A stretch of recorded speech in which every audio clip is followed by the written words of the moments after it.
Hey guys, a new poll blog came out, so you know what that means. It's time for me to complain about the direction the game is going again. And this one I've actually been pretty reserved on. You might have noticed I haven't done anything about the poll blogs in a while because I think like in general there are pretty good changes, and I think Jagex has a good idea of what to do to make the game better. Now, my concern is that all of this was short-term stuff. They fixed problems that we've been complaining about for a long time now, but I can't help but feel troubled by the trend that I've noticed in the way that they implement these fixes. So let's go over poll blog 71 for now. First one. This is the one that's like kind of triggered this video. It's like they want to make the rooms in the gauntlet predetermined to contain the same basic resources, and they want bosses to be spawned in set positions on the outer edge of the gauntlet to make them easy to find.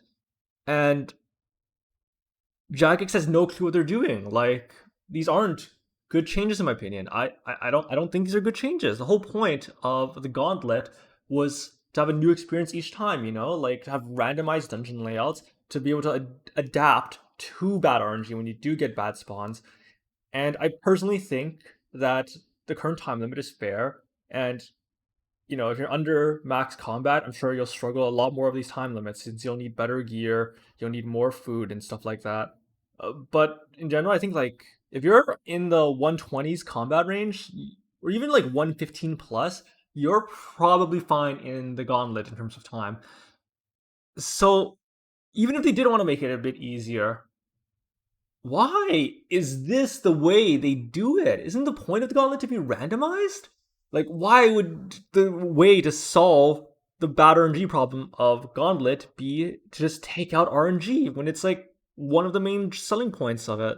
You know, buffing the max set of crystal staff that'll make it a lot easier. Then you can just find any two weapons.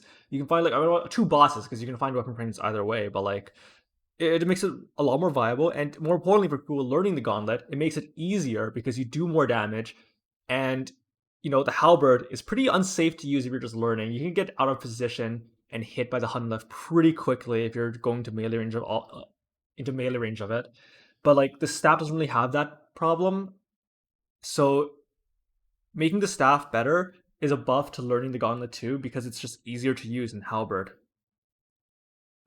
The armor crafting, that's fine, I guess. I mean, I don't understand the need to nerf T2 because, like, see, they're nerfing T2 down from 6 to 4, but I personally thought that the tier 2 gauntlet, I'm gonna zoom in on this so you can guys see. This was all 6 before, and they nerfed it to 4. This was all 9 before, and they nerfed it to 6. So, what I don't understand about this is people have trouble hitting tier 3s, right? But we never had problems hitting tier 2. Tier 2, for what it gave you, was pretty worth it. So, like, in my video, even, I would recommend people, like, maybe you should go for tier 2 to get your first corrupted gauntlet clear. I'm pretty sure I recommended it. Now that I'm actually saying it, I don't actually remember if I did. I'm pretty sure I did. But tier 2 was already worth it, right? And it was worth the time to scout out for the tier 2 resources. This, though? I mean, it's just barely more requirements than the tier 1 now. So it's like, I mean, it's more than double the requirements, but like comparatively to like what it was before, that's a huge reduction in resources needed. 18 down to 12. That's so many inventory spaces saved for 21 total. That means you can like get the entire tier 2 set in one inventory. It's too much, in my opinion. I think that makes it too desirable for a tier 2, and that makes corrupted gauntlet so much easier. So I think that's unnecessary. I think the problem of tier 3 not being reliable enough is a concern. So I think they should have nerfed it to maybe like 666, because you don't need the tier 3 one to require more, right? Because you're going to require more materials in total anyway. So it doesn't mean that each tier has to require more. But I understand where they're going with this nerf, but I just don't like it. You need so many materials. I mean, you need so few materials compared to before when you needed so many. Like, you get 6 nerf at tier 2 plus another, what is that, 15 nerf at tier 3. That means you get like 20 materials less. This entire inventory worth of gathering that they've like reduced. Automatic vial smashing and the one tick stuff, like whatever, who cares? That's stuff that probably should have been like that anyways.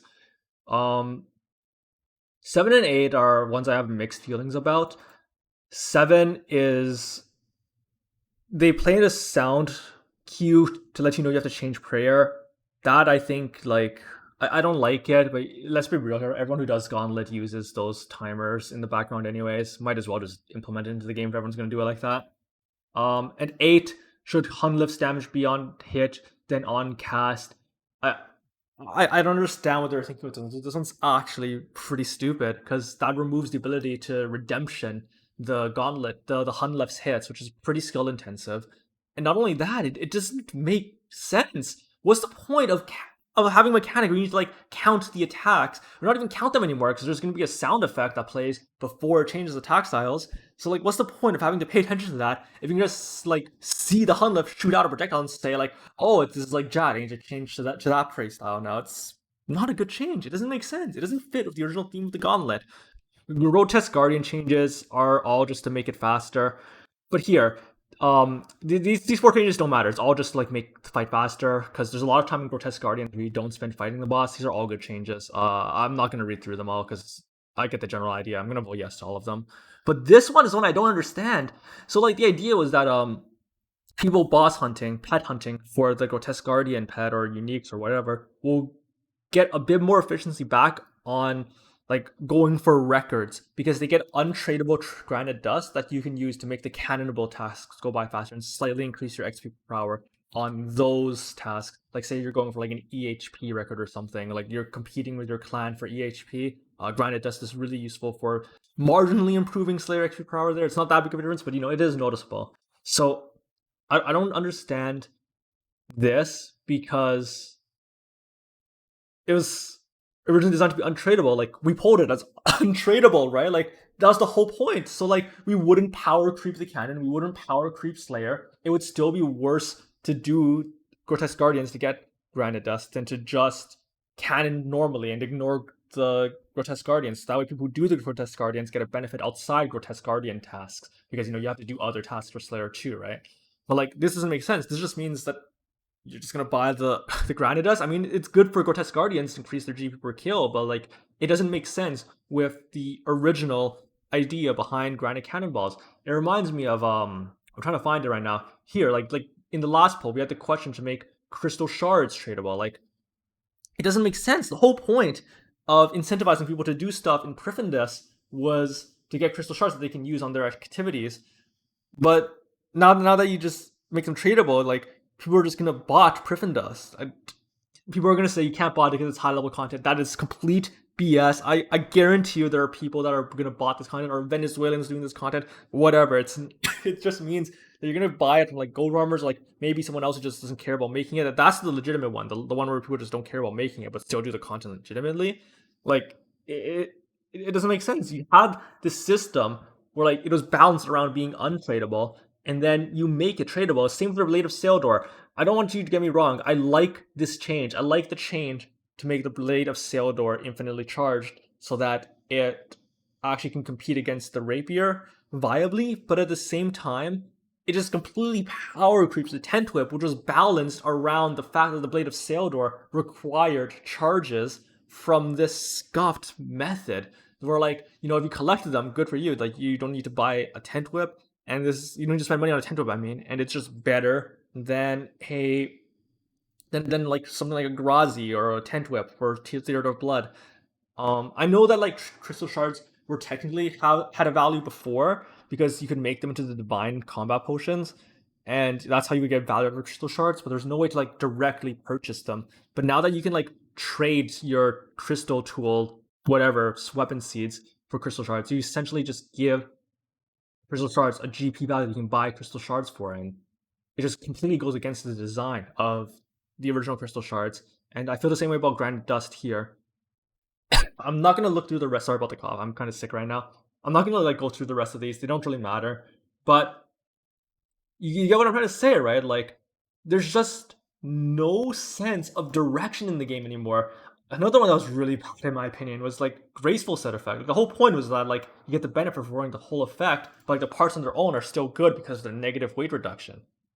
I don't get it. Like, I know people were complaining that they just see graceful everywhere, but I don't know, it just doesn't feel like the right solution because it feels like they changed so much just to appease the players, but they don't have any idea of what they actually want to do with the game. Like the Nightmare Rewards. This one I thought was stupid. This one was actually so dumb. The whole point of this was that it was supposed to be a side grade to Bandos, where you have to decide whether you want this or Bandos, because Bandos didn't have negative attack bonuses, but Inquisitor's set had the positive crush bonuses. So now, not only do you take away the negative slash and stab attack bonuses to make it at least on par with Bandos Everywhere, you have to give it this set effect bonus so that it's always better than Bandos by so much in a niche where it was already better than Bandos. I don't get it. It doesn't make any sense. Like, it feels like I got baited, you know? Like, it feels like, sure, we voted this in as a sideway to Bandos, and then later on, they bait and switch us. They, like, post these questions that are like, okay, now we're gonna buff it to be better than Bandos. I'm like, what? That doesn't make sense. Because, like, I know how it works, right? Think about it. People would be very hesitant to vote in a set that's straight up better than Bandos. But then they introduced this set that's side grade to Bandos. I'm like, okay, sure. So they're very expensive side grade to Bandos. People will be okay with that. So they voted in. And then when the set starts falling in price, because, you know, guess what? A side grade to Bandos isn't worth whatever billions people are paying for it. They're like, wow, we want to stop this set from falling in price, but we better make it better than Bandos. And it just feels like a really sly way, a really slimy way to introduce new BIS gear, where you pull it as a side grade, then pull to buff it and power creep the old gear later. I hate it. This is the dumbest poll I've ever seen. No, that's a bit of an exaggeration. It's a pretty dumb poll question, but I don't know if it's the dumbest I've ever seen. I just don't like it. It feels like I don't want to say they're being insidious, because I don't believe that the JMods are insidious, but what I want to say is that I always feel nervous when old JMods leave and new JMods come in, not because I question their intentions, but because, you know, when something's made great, and the people who made it great leave, are the new people that are replacing them really competent enough to have that vision, to have that sense of like long-term goals for the game? And all these changes to the game, it makes me feel like Jagex lost its sense of direction of old school RuneScape and has no idea what they're going to do next. It makes me really worried for the future of the game, where like they can't plan out these releases, they can't plan out game balance. I just don't know what to say, man. It really disappoints me.